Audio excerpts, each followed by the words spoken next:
मुकेश सहनी को जब से बिहार का डिप्टी सीएम का फेस बनाया गया है, तब से वो लगातार दावा कर रहे हैं कि पहली बार ऐसा होगा जब अति पिछड़ा वर्ग के किसी व्यक्ति को इतना सम्मान दिया गया है।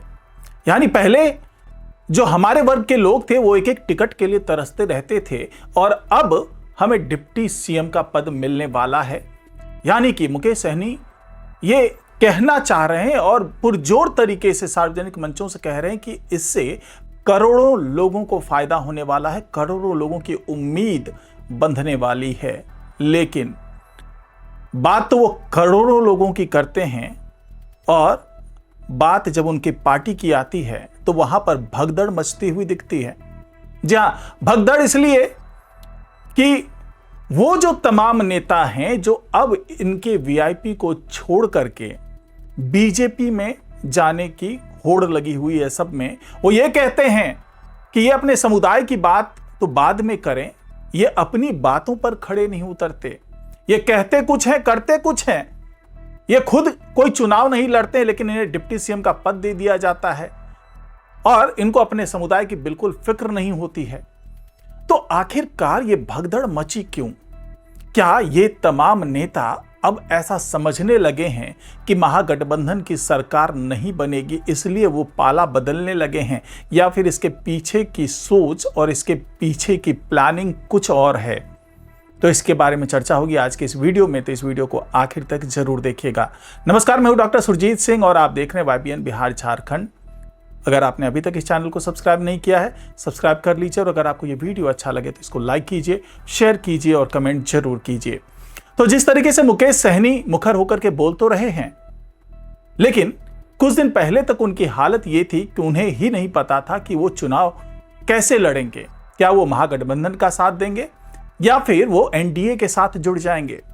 और अब जिस तरीके से उनके तमाम बड़े बड़े नेता पाला बदल करके बीजेपी में पहुंच रहे हैं, उससे अब राजनीतिक गलियारे में एक चर्चा यह भी होने लगी है कि क्या मुकेश सहनी कहीं ऐसा तो नहीं कर देंगे कि चुनाव के बाद अगर महागठबंधन की सरकार बनने की स्थिति में ना हो और मुकेश सहनी के पास 2, 4, 5 विधायक जीत करके आ जाते हैं तो वो पाला बदल दें, क्योंकि उनकी महत्वाकांक्षा सत्ता में रहने की शुरू से रही है। और इसी महत्वाकांक्षा के कारण उन्होंने ये शर्त रखी थी कि उन्हें डिप्टी सीएम बना दिया जाए, डिप्टी सीएम का फेस बना दिया जाए और उनके हिसाब से उनको सीटें दी जाए। सीटें तो उनके हिसाब से नहीं मिली और यह चर्चा होने लगी कि कहीं वो पाला बदल करके एनडीए में ना चले जाएं।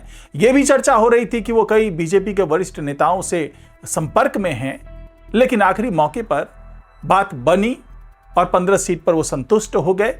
लेकिन संतुष्ट होने से पहले उन्होंने एक शर्त रख दी कि भले आप हमें कम सीट दे रहे हैं, भले हमारे कम नेता चुनाव लड़े, लेकिन मुझे डिप्टी सीएम का फेस तो बनाना ही पड़ेगा। वो अपनी जिद मनवाने में सफल रहे, डिप्टी सीएम का फेस बन तो गए। लेकिन जिस पार्टी का जो प्रदेश उपाध्यक्ष है, मैं रंजीत सहनी की बात कर रहा हूं, वो पाला बदल ले। पार्टी का राष्ट्रीय उपाध्यक्ष मैं बद्री जी की बात कर रहा हूं, बद्री पूर्वे, अगर वो पाला बदल ले। मुजफ्फरपुर के जिला अध्यक्ष महावीर सैनी वो पाला बदल ले। यानी कि सभी, कोई ऐसे नहीं कि केवल कार्यकर्ता पाला बदल रहे, क्योंकि इनके साथ तो कार्यकर्ताओं की एक बड़ी फौज तो पाला बदल रही है और सीधे सीधे बीजेपी में शामिल हो रही है। लेकिन जितने बड़े बड़े नेता पार्टी छोड़ करके जा रहे हैं वो सब आरोप यही लगा रहे हैं कि भाई साहब मुकेश सहनी जी दावा तो कर रहे हैं कि मैं डिप्टी सीएम बनने वाला हूं, लेकिन पहले सरकार तो बन जाए। क्योंकि जिस तरीके से हरकत कर रहे हैं मुकेश सहनी, हरकत कर रहे हैं, पूरा महागठबंधन हरकत कर रहा है, उससे इनकी तो सरकार बनती ही नजर नहीं आ रही। तो जो हमारे समुदाय के लोग हैं उनकी उम्मीदें कहां से पूरी होगी? क्या ये उम्मीदें समुदाय की है या फिर केवल मुकेश सहनी की है? तो ये वो तमाम सवाल हैं जो उठ रहे हैं। और दूसरी तरफ मुकेश सहनी के कारण जो पहले गणित बिठाया जा रहा था कि मुकेश सहनी के पास चूंकि ईबीसी का एक बड़ा वोट बैंक है और जो खास तौर से एनडीए का हिस्सा रहा है, एनडीए का जो परंपरागत वोट बैंक है वो यही ईबीसी है, जिसमें करीब 112 जातियां आती है, उपजातियां आती है और इनका एक बड़ा वोट बैंक बन जाता है कुल मिलाकर के ईबीसी का करीब 30% के आसपास की आबादी हो जाती है, 33% के आसपास की आबादी हो जाती है। तो ऐसे में ये माना जा रहा था कि मुकेश सहनी जिस तरीके से महागठबंधन का हिस्सा हुए हैं तो उससे ईबीसी का बड़ा वोट बैंक अब शिफ्ट होकर के एनडीए से वो महागठबंधन की ओर आ सकता है। और खास करके तब जबकि पिछले विधानसभा चुनाव की बात करें 2020 की, तो महागठबंधन और एनडीए के बीच में केवल फासला था 11,150 वोट का। अब इतने कम फासले पर एक जो एनडीए है, गठबंधन है, उसको 125 सीट मिल जाती है और दूसरा धड़ा जो महागठबंधन है उसे 110 सीट पे संतोष करना पड़ता है।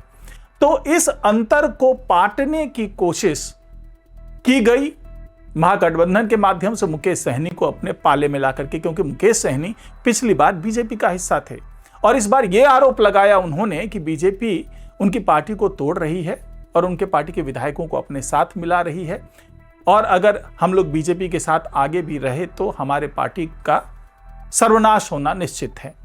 लेकिन जिस तरीके से वो पाला बदल करके आ जाते महागठबंधन में, इसके बावजूद पार्टी टूटने का सिलसिला जारी रहता है। पार्टी भले एनडीए का हिस्सा ना हो, लेकिन इसके जो तमाम नेता हैं वो चुनाव से पहले ही पाला बदल करके बीजेपी की ओर जाने लगे। तो खुल करके मुकेश सहनी तो अपनी नाराजगी जता रहे हैं कि ये लोग सब मौका परस्त हैं, अवसरवादी लोग हैं जो पाला बदल करके बीजेपी की ओर जा रहे हैं। लेकिन दबी जुबान में ये भी चर्चाएं होने लगी है कि क्या ये कहीं मुकेश सहनी की ही तो चाल नहीं है? क्या मुकेश सहनी पहले से ही ये भांप चुके हैं कि महागठबंधन की सरकार नहीं बनने वाली है? क्या उनको ऐसा लगने लगा है कि यहाँ पर अगर सरकार नहीं बनती है तो हमारे नेता पहले से फील्डिंग बिछा करके बीजेपी में तैयार रहेंगे और मैं फिर शिफ्ट हो जाऊंगा एनडीए की तरफ और एनडीए में भी कुछ न कुछ अपने पद की बात कर लें तो पद वहाँ मिल सकता है या फिर जो भी स्वार्थ पूर्ति हो सकती है वो वहाँ पर हो सकती है। तो इस तरह की बातें भी राजनीतिक गलियारे में चल रही है। हालांकि इसमें कितनी सच्चाई है इसका दावा करना बड़ा ही मुश्किल है, लेकिन जिस तरीके से भगदड़ मची हुई है और ईबीसी वोट बैंक को इंटैक्ट करने की कोशिश में महागठबंधन भी जुटा हुआ है और एनडीए भी जुटा हुआ है, क्योंकि एनडीए में अभी अगर हम ईबीसी की बात करें तो उसको साधने के लिए चिराग पासवान है जो कि पिछली बार एनडीए का हिस्सा नहीं थे। तो इस बार चिराग पासवान है, जीतन राम मांझी तो हैं ही, इस बार उपेंद्र कुशवाहा भी हैं जो पिछली बार महागठबंधन का हिस्सा हुआ करते थे। तो ये वो दल हैं जो ईबीसी के वोट बैंक को साधने में सफल हो सकते हैं अगर मुकेश सहनी से आमने सामने की बात की जाए या मुकेश सहनी से इनका मुकाबला किया जाए। तो कुल मिलाकर के मुकेश सहनी को डिप्टी सीएम पद पर घोषित करने का महागठबंधन को बड़ा फायदा मिलता हुआ दिख रहा है, लेकिन साथ ही इससे नुकसान भी होता दिख रहा है। वो मुस्लिम वोट का नुकसान होता हुआ दिख रहा है और ओवैसी ने इसको मुद्दा भी बनाया हुआ है।